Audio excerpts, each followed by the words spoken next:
para jamaah Bapak Ibu sekalian. Ada jarum di atas papan kayu tidak tenggelam. Assalamualaikum sebagai sapaan merdu untuk umat Islam. Mohon dijawab dengan lantang. Assalamualaikum warahmatullahi wabarakatuh. Waalaikumsalam.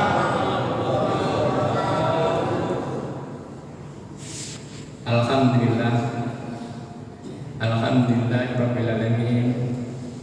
Wa bihi nasta'inu ala umuri dunya waddin. Wassalatu wassalamu ala asyrofil anbiya'i wal mursalin nabiyina wa habibina Muhammadin wa ala alihi wasahbihi wa barik wasallim ajma'in. Amma ba'd. Para jamaah Bapak Ibu yang dirahmati Allah, tiada kata lebih indah selain ucapan alhamdulillah. Alhamdulillah, bersyukur kita panjatkan kehadirat Allah SWT yang telah memberikan kepada kita semuanya berbagai karunia nikmat, terutamanya nikmat iman Islam, nikmat sehat walafiat, panjang umur dan nikmat sempat, sehingga pada pagi hari ini kita masih bisa bersama-sama berkumpul di tempat yang mulia ini untuk menunaikan salah satu kewajiban kita, yaitu sholat subuh berjamaah. Dan tak lupa kita panjatkan alhamdulillah kepada Allah SWT. Pagi hari ini kita masih Allah berikan kesempatan untuk bisa duduk bersama setelah selesai sholat subuh, untuk bersama-sama mengikuti talim yang insya nanti akan disampaikan oleh guru kita Haji Miftahul Mahmudi MA dengan kajian kitab Al-Hikam. Semoga apa yang disampaikan beliau dapat memberikan manfaat bagi kita semua yang menambah ilmu agama dalam rangka meningkatkan iman dan takwa kita kepada Allah SWT. Salawat serta salam tak lupa kita sanjungkan kepada Nabi kita Nabi Muhammad Sallallahu Alaihi Wasallam serta keluarga dan para sahabatnya, serta semoga kita semuanya sebagai pengikutnya telah mendapatkan syafaatnya di yaumil qiyamah. Amin ya rabbal alamin. Para jemaah sekalian, sebelum kita mulai kajian ini, mari kita sama-sama awali dengan membaca Al-Quran surat Al-Fatihah sebagai ungkapan rasa syukur kita kepada Allah SWT atas berbagai nikmat yang telah diberikan kepada kita semuanya, keluarga kita dan saudara tetangga kita semuanya, serta sama-sama kita memohon semoga kita senantiasa dalam lindungan Allah SWT. Allah berikan keberkahan kepada kita semuanya dan semoga senantiasa mendapatkan ridho dari Allah SWT. Ala hadihi wa qiyam salihat pada umul Quran Al-Fatihah. A'udzu billahi minasyaitonir rajim. Bismillahirrahmanirrahim. Alhamdulillahi rabbil alamin. Arrahmanir rahim. Maliki yaumiddin. Iyyaka na'budu wa iyyaka nasta'in. Ihdinas siratal mustaqim. Siratal ladzina an'amta 'alaihim ghairil maghdubi 'alaihim waladdallin. Dan seperti biasa nanti penghujung talim mohon diserahkan waktu pada jamaah yang ingin bertanya. Terima kasih. Wassalamualaikum warahmatullahi wabarakatuh.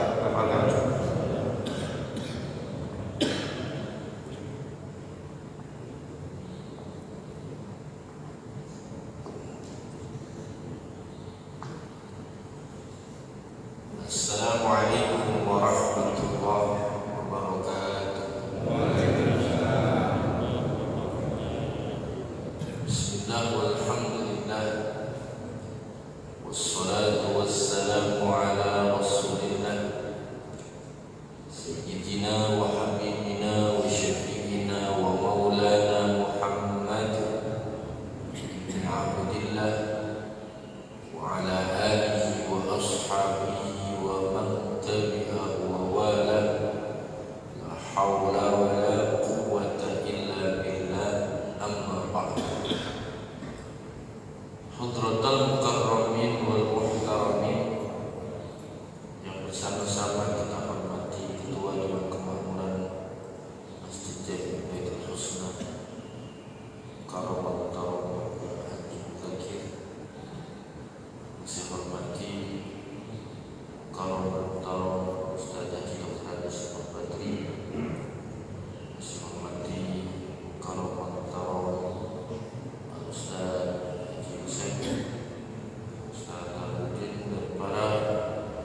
mana Imam Ahmad bin Athaillah As-Sakandari rahimahullahu taala nafa'ana bihi wa bi ulumi fi darin amin, beliau mengatakan la tufriqat ta'atu la tufriqat ta'atu li annaha barzat minka wafrah biha li annaha barzat min Allah ilayka qul bi fadlillahi wa bi rahmatihi fa bi dzalika falyafrahu huwa khairun mimma yajma'un.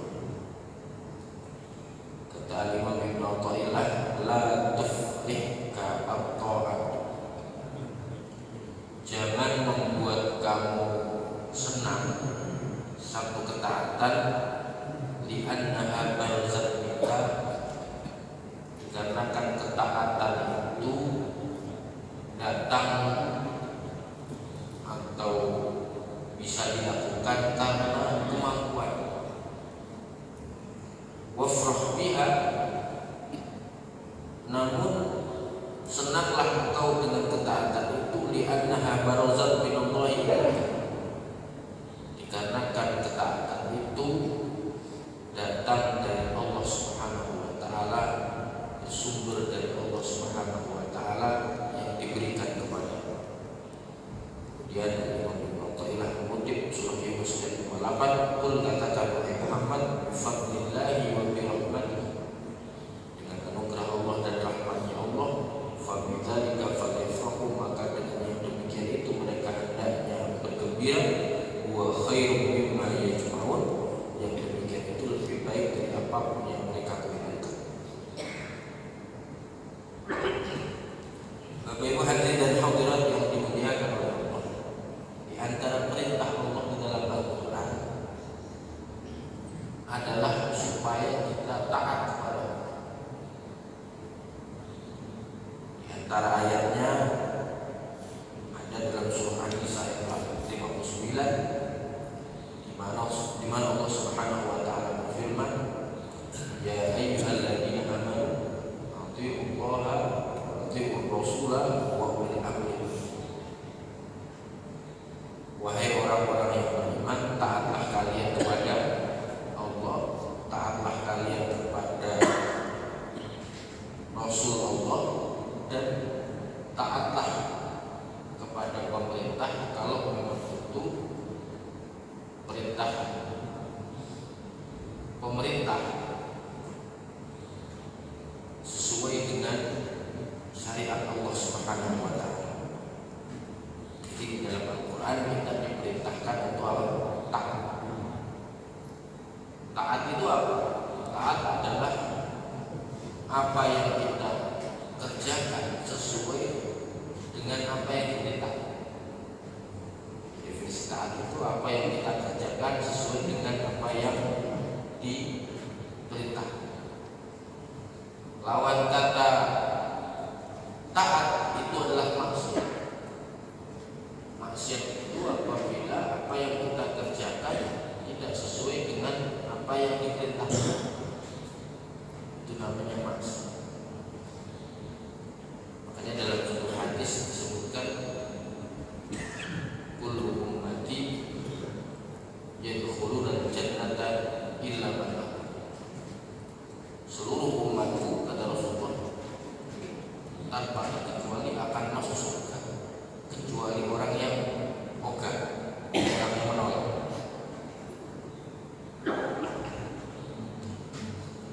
Jadi Nabi bilang seluruh umatku akan masuk surga, kecuali yang menolak. Ada sahabat yang nanya, faman aba ya Rasulullah, siapakah orang yang menolak masuk surga itu ya Rasulullah? Ada orang dimasukin surga menolak, gak mau. Apa jawab Nabi? Faman ata'ani dakhala al-jannah wa man asani faqad aba. Siapa yang taat kepadaku, maka dialah orang yang akan masuk surga. Wa man asani, namun siapa yang bermaksiat kepadaku, ya taat, artinya apa yang dikerjakan sesuai dengan ajaran Islam, Wa man asani, siapa yang maksiat kepadaku dari yang dikerjakan tidak sesuai atau bertentangan dengan syariat Islam, faqad aba. Maka mereka lah orang-orang yang menolak. Bapak Ibu hadirin dan hadirat yang dimuliakan oleh Allah Subhanahu wa taala. Orang itu ketika bisa melakukan ketaatan, ya hendaknya senang. Dan memang umumnya orang kalau habis melakukan ketaatan senang. Maka akan menjadi aneh kalau ada orang habis taat kemudian merasa sedih. Nabi Muhammad pernah bersabda dalam satu hadis, man sarrathu hasanatu wa sa'athu sayyi'atu fahuwa mu'min. Siapa yang membuatnya senang ketika dia bisa berbuat baik, dan siapa yang membuatnya sedih ketika dia melakukan keburukan, fahuwa mu'min, maka orang tersebut berarti dia adalah orang mukmin.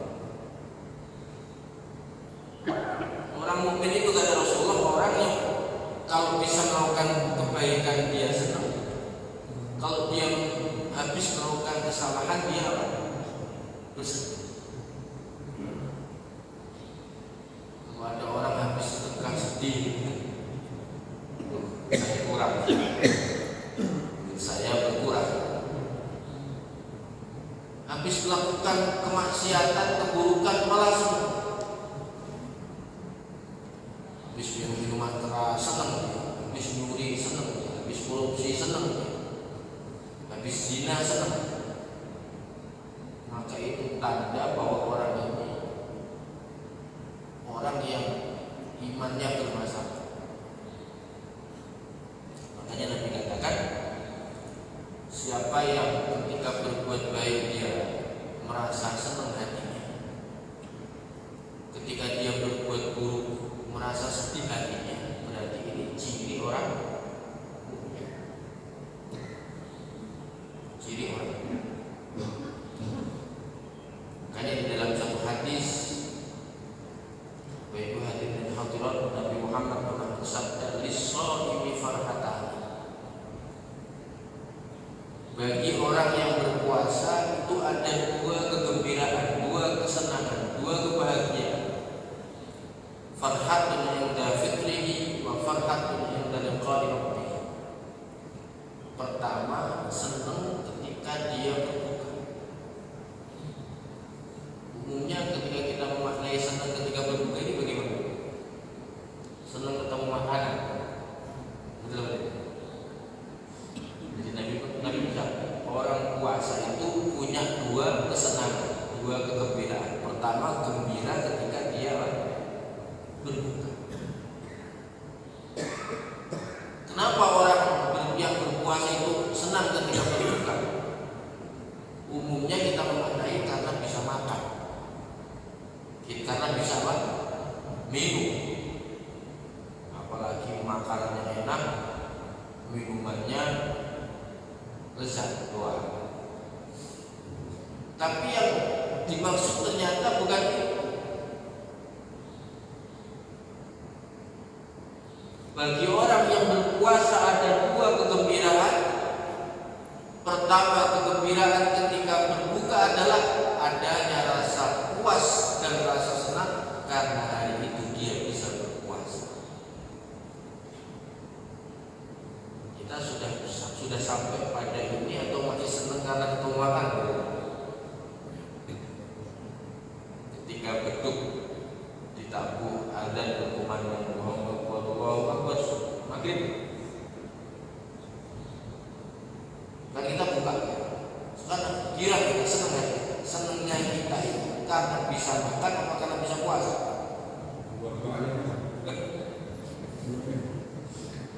Tapi rata-rata senangnya karena bisa makan.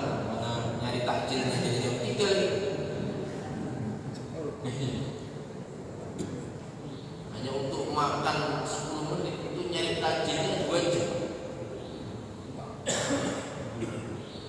Makan berbuka itu kan nggak sampai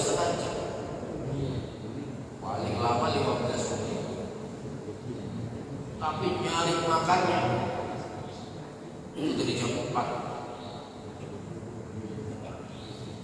Apalagi masak sendiri bisa jadi jam 2. Sampai ada ibu-ibu itu rela berpuasa demi nyiapin berbuka. Malah aneh. Jadi yang benar itu bukan seneng karena ketemu makanan, seneng karena bisa puasa. Alhamdulillah hari ini akhirnya saya bisa puasa. Seneng. Udah bagus itu, sudah sampai situ. Tapi kalau seneng, alhamdulillah akhirnya ketemu kolak-kolak juga. Akhirnya ketemu es cendol juga. Nah ini seneng seperti ini, ya seneng yang tidak dimaksud dalam hadis ini. Dan wa farhatun inda liqa'i rabbih, dan seneng ketika nanti bertemu dengan Allah Subhanahu. Orang yang di dunia ini rajin ibadah nanti ketemu Allah Subhanahu. Kita ibaratkan, kita analogikan, kita punya anak, waktu pembagian rapot nilainya jelek-jelek, 5, 4, 3, karena saking malasnya. Ini anak kira-kira ketemu bapaknya berani apa takut?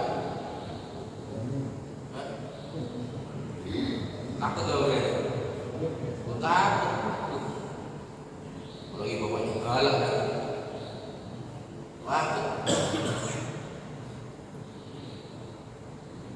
Tapi kalau anak itu nilainya 9, 8, 9, 8, kira-kira seneng gak ketemu bapaknya?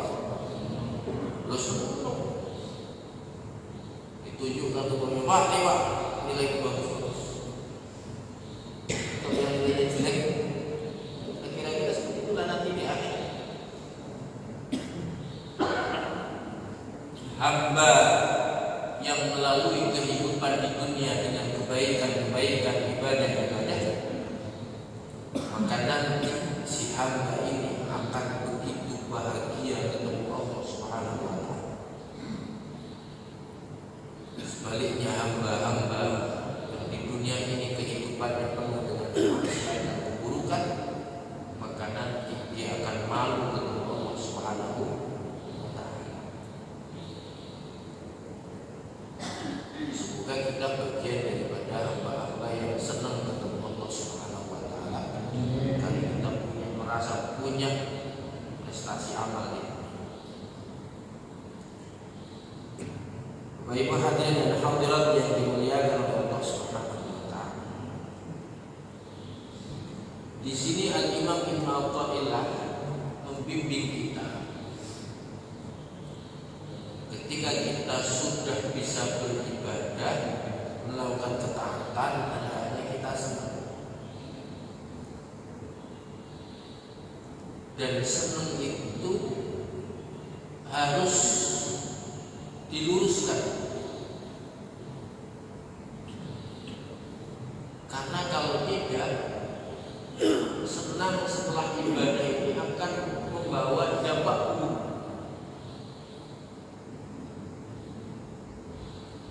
Ada nggak Pak orang rajin baca Quran, satu sisi lain orang itu meremehkan yang nggak baca Quran? Ada nggak orang yang rajin ke masjid, satu sisi dia itu meremehkan orang yang nggak pernah ke masjid? Ada nggak orang yang rajin sedekah, tapi di satu sisi dia menghina atau merendahkan orang yang tidak bersedekah? Ada nggak?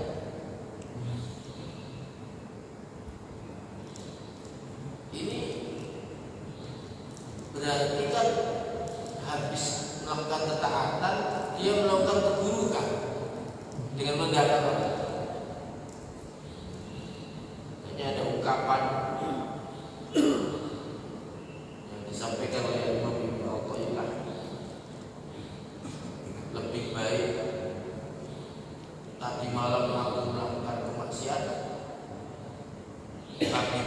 pagi harinya aku merasa menyesal, kemudian aku bersungguh-sungguh bertobat kepada Allah, dibandingkan tadi malam aku melakukan ketaatan, tapi kemudian pagi harinya aku merasa diriku paling baik di hadapan manusia.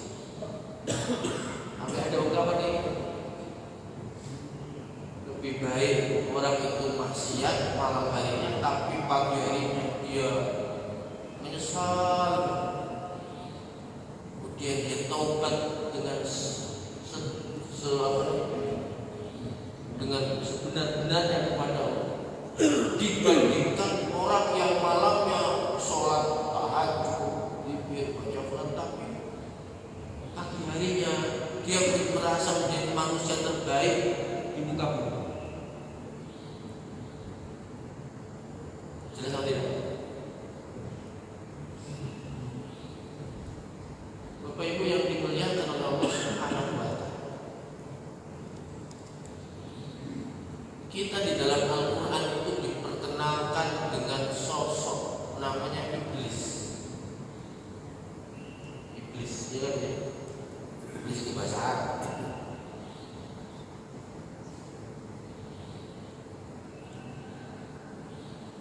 Iblis itu Bapak Ibu diterangkan oleh Al-Imam Ibnu Katsir bahwa dulunya dia itu namanya Haris, ada yang mengatakan namanya Azaz. Sudah ribuan tahun iblis ini mengabdi sebenar-benarnya kepada Allah. Kalau dibandingkan kita nggak ada apa-apa dengan prestasi iblis, itu nggak ada apa-apa.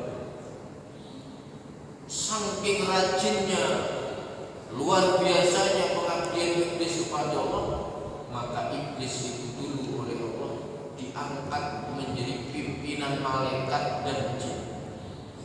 Iblis itu kan minal jin, masuk kategori golongan jin. Iblis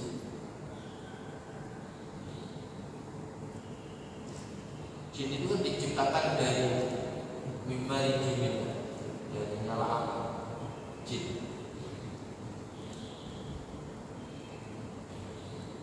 Bapak Ibu hadirin dan hadirat, iblis itu alim dan ahli ibadah guru.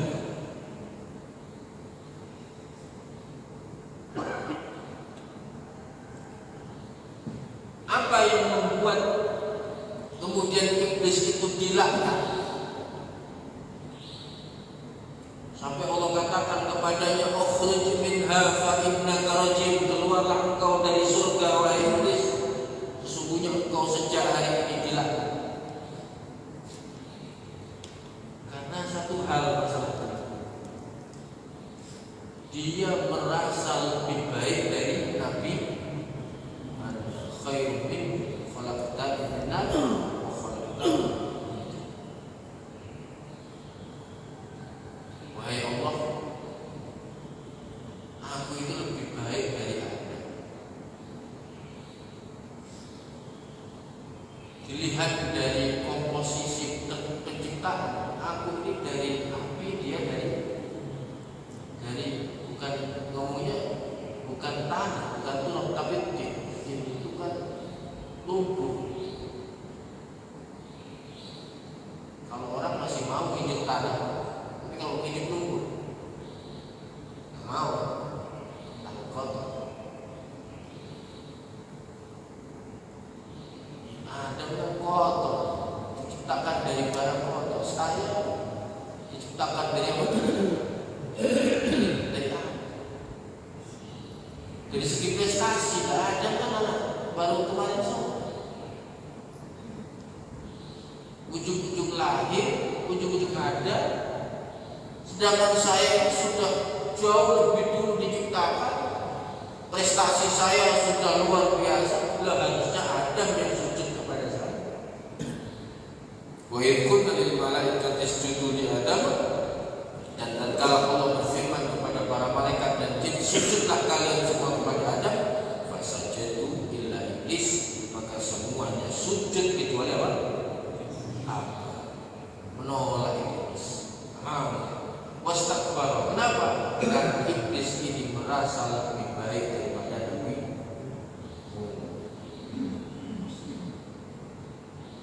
akhirnya prestasi-prestasi iblis yang pernah memimpin para malaikat dan jin, bahkan keilmuannya yang tinggi, nggak ada profesor di dunia ini yang bisa mengalahkan iblis. Nggak ada kemampuan ilmu.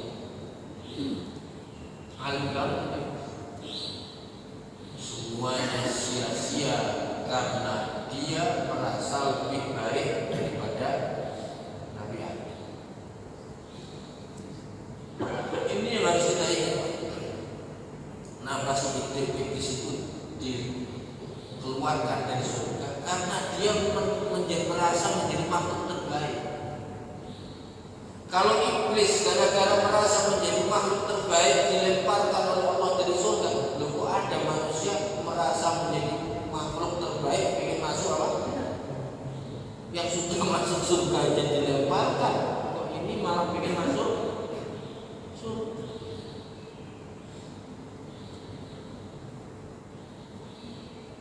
Makanya ketika Nabi bersabda, "Ana sayyidu waladi Adam wala fakhr." Aku adalah pemimpin seluruh anak Adam, dan dalam kalimat ini tidak ada nuansa kesombongan, hanya untuk memperjelas posisi Rasulullah saja. Nabi itu ngomong aku adalah pemimpin seluruh anak Adam, tapi hanya untuk menjelaskan posisi. Sama sekali Nabi Muhammad tidak pernah merasa dirinya lebih baik dari yang lain. Bahkan di dalam Al-Quran Allah berfirman, "Qul innama ana basyarun mislukum." Katakan wahai Muhammad, aku sama manusia seperti kalian. Bahkan ketika Rasulullah bersama para sahabatnya, beliau mengatakan, "Innama ana abdun, innama ana abdun, aku kama yaqul abdu wa asyrabu kama yashrabul." Aku ini hanyalah hamba, budak di hadapan Allah. Karena aku ini budak, maka aku makan sebagaimana makannya budak, dan aku minum sebagaimana minumnya apa? Tidak mau Nabi Muhammad diistimewakan, karena bagi beliau manusia itu sama saja. Bapak Ibu hadirin dan hadirat yang dimuliakan oleh Allah Subhanahu wa taala. Kita diberikan pemahaman yang cantik sekali oleh Imam Ibnu Athaillah, la tufrik ta'at li'annaha barzan. Ketika engkau mampu melakukan ketaatan, janganlah engkau senang karena ketaatan itu muncul dari diri.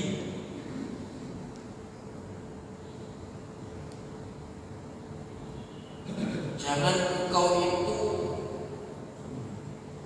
merasa senang karena kamu bisa sedekah dikarenakan kamu itu kaya.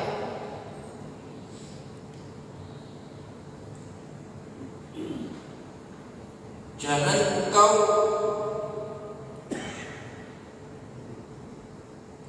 ketika bisa ngajar dikarenakan ilmu yang kau punya. Ada nggak Pak orang kaya yang kerja sedekah? Hanya ada nggak orang yang berilmu nggak bisa ngajar? Banyak. Orang itu bisa sedekah bukan karena kaya. Orang itu bisa mengajar bukan hanya sekedar karena ilmu. Hanya kata Imam Ibnu Athaillah, kalau engkau bisa taat, jangan sampai engkau senangnya itu karena engkau mampu.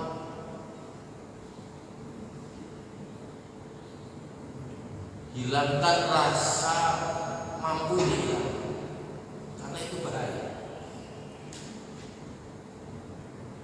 Bahayanya apa?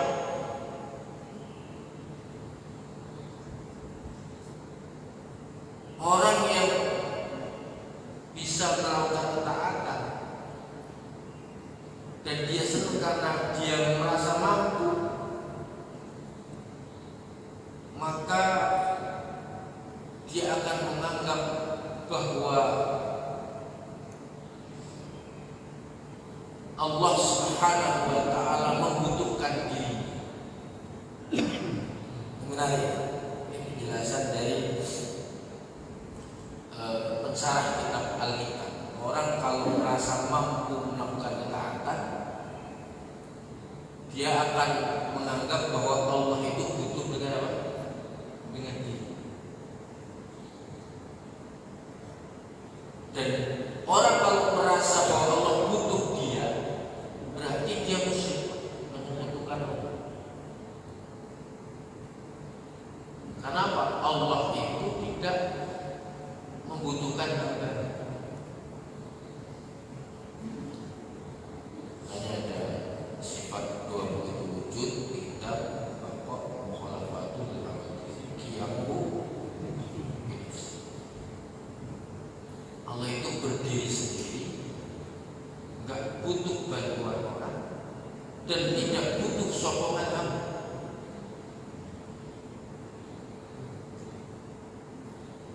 Makanya di dalam surat Al-Ankabut ayat 6 Allah berfirman, wa man jahada fa innama yujahidu nafsahu. Dan barang siapa yang berjihad, fa innama yujahidu nafsahu, maka sesungguhnya hasil dari jihad itu adalah kembali kepada orang sholat. Itu manfaatnya kepada Allah atau kepada orang yang sholat itu sendiri? Ya, orang yang sholat itu sendiri. Orang yang bersedekah, manfaat sedekah itu kepada Allah atau kepada orang yang bersedekah itu sendiri? Ya, orang yang bersedekah itu sendiri. Makanya Allah katakan, innallaha la ghaniyyun 'anil 'alamin. Sesungguhnya Allah itu sungguh zat yang maha kaya, yang tidak butuh 'anil 'alamin dari makhluk. Makanya Nabi bersabda, Allah berfirman dalam hadis qudsi, ya ibadi wa yaqulu anna awwalakum wa akhirakum wa insakum wa jinnakum kanu ala atqa qalbi rajulin wahidin ma zada dzalika fi mulki syai'an. Andai kata Allah, seluruh manusia, seluruh jin, mulai dari yang pertama sampai terakhir diciptakan, semuanya itu taat, nggak ada yang maksiat. Pokoknya dunia ini isinya orang-orang yang taat kepada Allah. Sehingga tidak perlu diperlukan lagi namanya polisi, nggak ada pengadilan, nggak ada orang salah. Adanya lembaga kepolisian, adanya pengadilan itu gara-gara apa? Ada orang salah. Coba kalau nggak ada orang salah, polisi nganggur. Iya Pak? Nggak ada orang salah, nggak polisi nganggur. Nggak ada orang salah, pengadilan nganggur. Mau ngadili siapa? Nggak ada salah. Makanya pertanyaan, kalau ada orang salah itu polisi dan pengadilan sebenarnya senang apa sedih?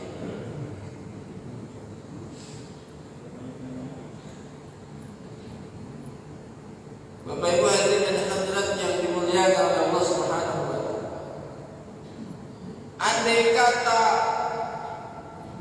dunia ini, bumi ini sangat ideal sekali, manusia, jinnya, mulai dari yang awal sampai terakhir diciptakan, semuanya baik, ahli ibadah, gak ada yang berbuat maksiat satu pun.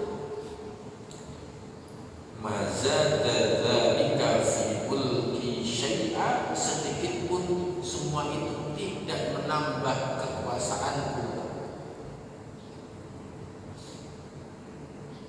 Saya ulangi lagi. Efek buruk dari orang yang ketika beribadah, ketika dia taat, dia merasa bahwa ketaatan itu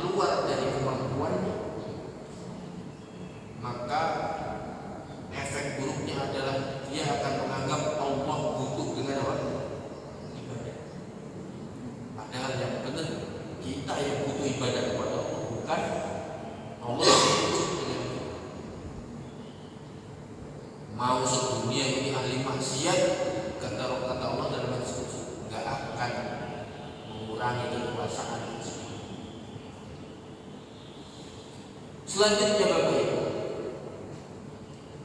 orang yang senang ketika dia melakukan ketaatan karena kemampuan, maka ini akan membuat orang itu ujub dan sombong.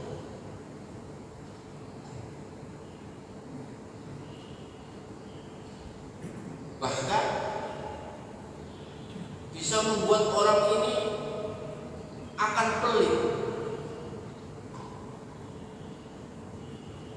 Kita akan membahas yang sombong aja.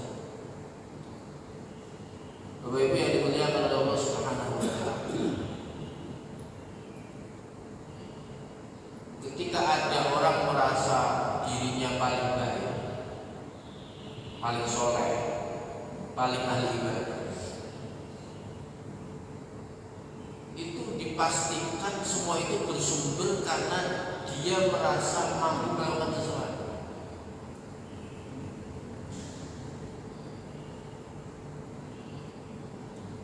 Makanya Nabi katakan dalam satu hadis, lau lam takunu muzlimuna, andai kata kalian tidak ada yang berbuat dosa, lakhiftu alaikum ma huwa akbaru min dzalik, maka sungguh aku khawatir kalian melakukan sesuatu yang lebih buruk daripada dosa. Apa itu al-ujub? Al-ujub yaitu ujub sampai diulang 2 kali.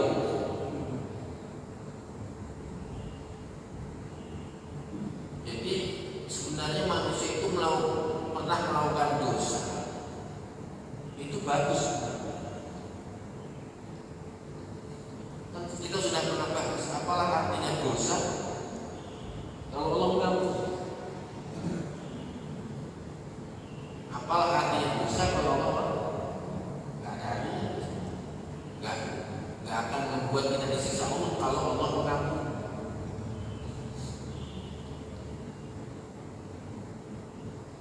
Makanya Nabi bersabda, aku takut kalau kalian tidak pernah melakukan dosa, kalian akan tertimpa satu hal yang lebih besar daripada dosa itu. Apa? Al-ujub, merasa paling baik.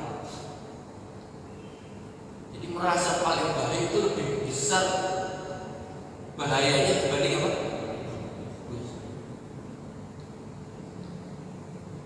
Yang pernah saya ceritakan, dan ini perlu saya ulang cerita ini agar kita ini berhati-hati di dalam bersikap. Jangan sampai ibadah kita yang sudah kita bangun begitu lama kemudian seperti panas bertahun-tahun, berbulan-bulan hilang karena hujan, bukan 1 hari 1 jam, hilang. Kemarau 5 bulan, kering, itu gara-gara hujan 1 jam hilang tanpa sisa. Bapak Ibu hadirin dan hadirat, suatu hari ada orang ahli mabuk, ahli zina, pengen menemui seorang ahli ibadah di atas gunung. Di hari yang sama orang yang ahli ibadah itu pengen turun ke bawah. Disebutkan di atas gunung itu ada orang ahli ibadah, orang soleh, orang maksiat. Sedangkan di pasar ada preman yang ahli apa? Suatu hari preman yang pengen naik ke atas gunung karena pengen ketemu si ulama, si ahli ibadah. Si ahli ibadah pengen turun karena kebutuhannya habis, dia pengen belanja ke pasar. Akhirnya jalan yang preman naik ke atas gunung, yang ahli ibadah turun dari di tengah-tengah ketemulah mereka berdua. Namanya juga preman itu kelihatan jogrokan, minta tatoan apa. Sedangkan orang soleh ini pakai suruhan, pakai apa?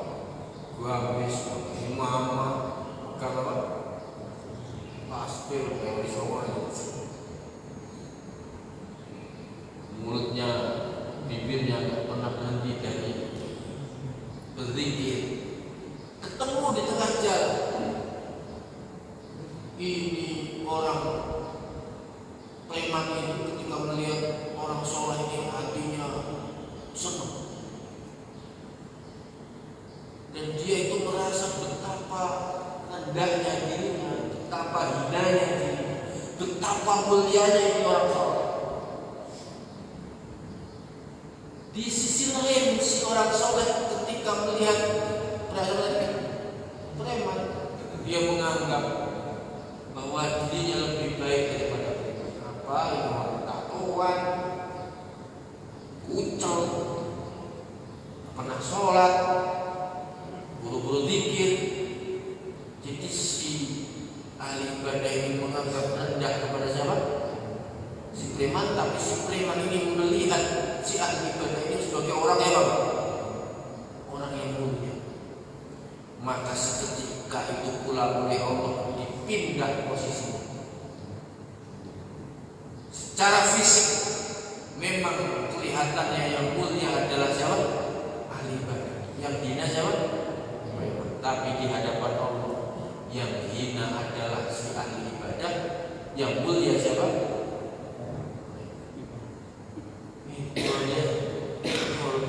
Cerita ini adalah satu peringatan keras bagi kita. Kalau kita sudah bisa beribadah baik, maka jangan merasa menjadi orang terbaik, karena itu bisa menghilangkan, menghanguskan kebaikan-kebaikan. Makanya Imam Ghazali mengajarkan, kalau kau ketemu ahli maksiat, jangan kau merasa lebih baik daripada ahli maksiat, karena bisa saja 1 jam ke depan, setengah jam ke depan, 1 menit ke depan, semua bisa berubah 180 derajat. Betul apa tidak? Ada nggak orang yang dulu taat, sekarang ahli maksiat? Ada? Ya. Ada nggak orang yang dulu ahli maksiat, kemudian sekarang menjadi orang taat? Ada? Dulunya kiai, punya santri, sekarang malah jadi nggak jelas. Ada nggak? Ada. Kayak ada yang bilang mending jadi mantan preman daripada mantan apa? Kiai. Itu luar biasa Imam Al-Ghazali. Kamu jangan memandang rendah orang yang ahli maksiat, karena 1 hari ke depan, 1 jam ke depan, semua bisa berubah. Dia bisa, kalau Allah berkehendak, dia bisa di atasnya, dan engkau bisa jauh di bawah.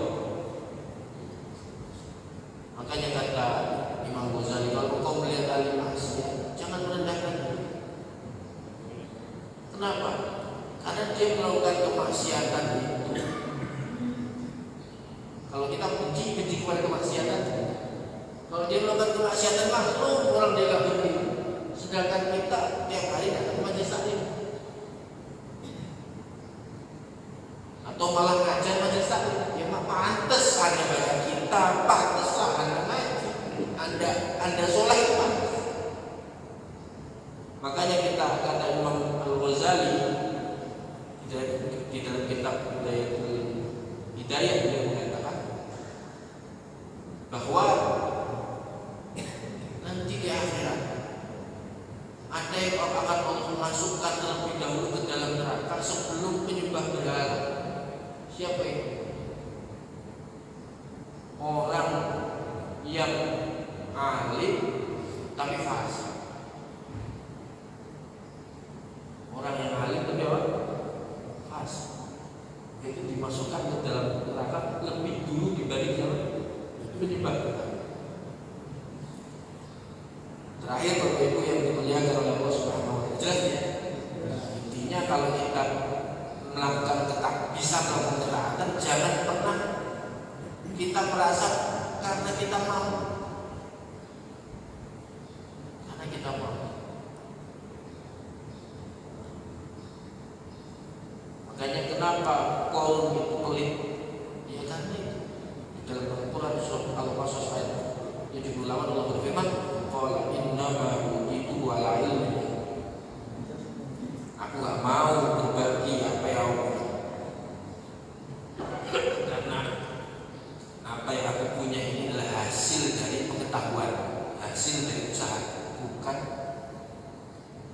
mendapatkan dengan cuma-cuma. Aku dapat semua ini, hartaku yang banyak ini. Lakon kepada Nabi Musa, ini bukan datang tiba-tiba begitu saja. Ini semua adalah hasil jerih payah. Dan yang benar itu bagaimana? Yang benar.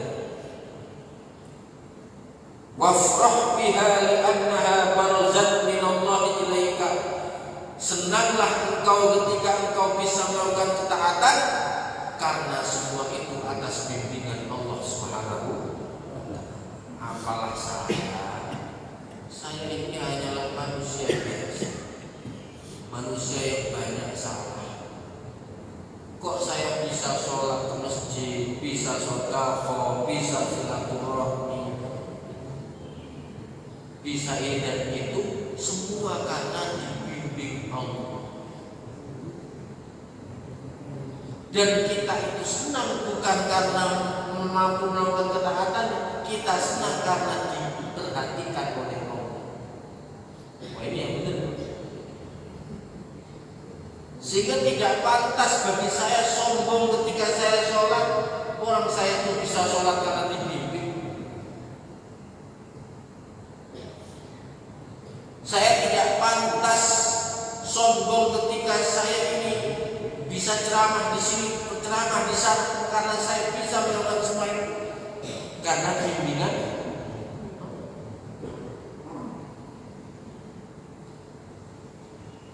Sehingga orang kalau sudah bisa senang karena dibimbing Allah, dia tidak akan merasa menjadi orang yang terbaik, karena dia melihat orang yang tidak baik itu karena belum mendapatkan bimbingan Allah Subhanahu wa ta'ala. Dan ada ketakutan Allah meninggalkan dia. Coba kalau Allah meninggalkan kita, artinya Allah tidak menggubris kita. Gak usah dicuekin Allah, dicuekin istri itu bingung gitu Pak. Kita pulang ke rumah, istri diajak ngomong gak mau, kita senyum diem aja. Gue gak ya? Gue yang bener Pak. Akhirnya kita juga serba bingung kita. Istri diem aja. Kita sapa gak mau respon. Ini bagaimana dengan Gusti Allah Subhanahu wa ta'ala? Makanya Al-Imam Ibn Athaillah kemudian mengutip firman Allah surah Yunus ayat 58, "Qul katakan Muhammad bi fadlillahi wa bi rahmatihi fa bi dzalika falyafrahu."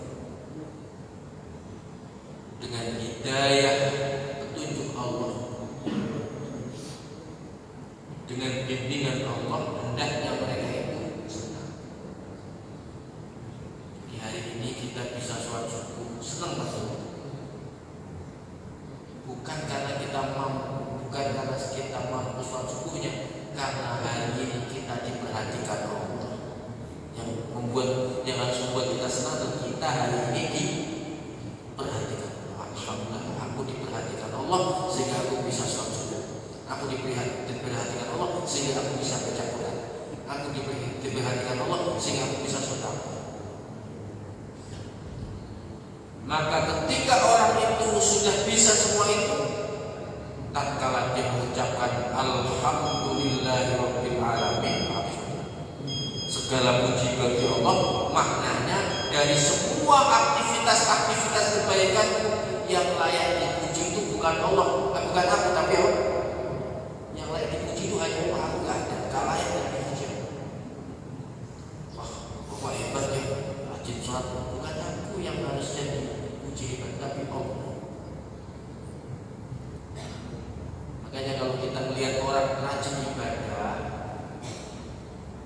kita mengucapnya apa? Subhanallah.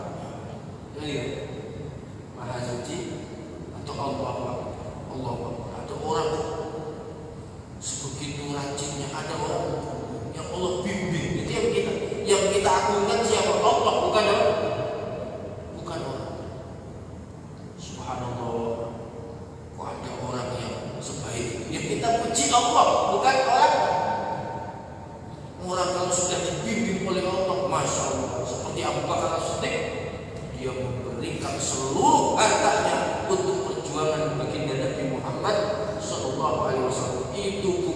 karena kehebatan Abu Bakar, tapi karena Allah Subhanahu wa taala membimbing kepada Abu Bakar. Jelas ya? Nah, pertanyaan? Cukup? Ini adalah yang disampaikan oleh Imam Ibnu Athaillah dalam hikmahnya yang ke-68. Bisa dipahami Bapak Ibu ya? Jadi jangan sampai ketika kita sudah bisa taat, kita senang karena kita mau taat. Tapi ketika kita bisa taat, kita hanya senang karena Allah membimbing kita sehingga kita bisa taat. Makanya alhamdulillah itu alnya al-istighraq kalau bahasa nahwunya. Alnya al-istighraq. Istighraq keseluruhan uji itu hanya milik manusia sama sekali tidak punya hak untuk uji. Demikian cukup, kita tutup dengan doa kepada Allah Subhanahu wa taala. A'udzubillahi minasyaitonir rajim. Bismillahirrahmanirrahim. Alhamdulillahirabbil alamin. Hamdan yuwafi ni'amahu wa yukafi mazidah. Rabbana lakal hamdu wa syukru kama yanbaghi li jalali wajhika wa 'azimi sultanik.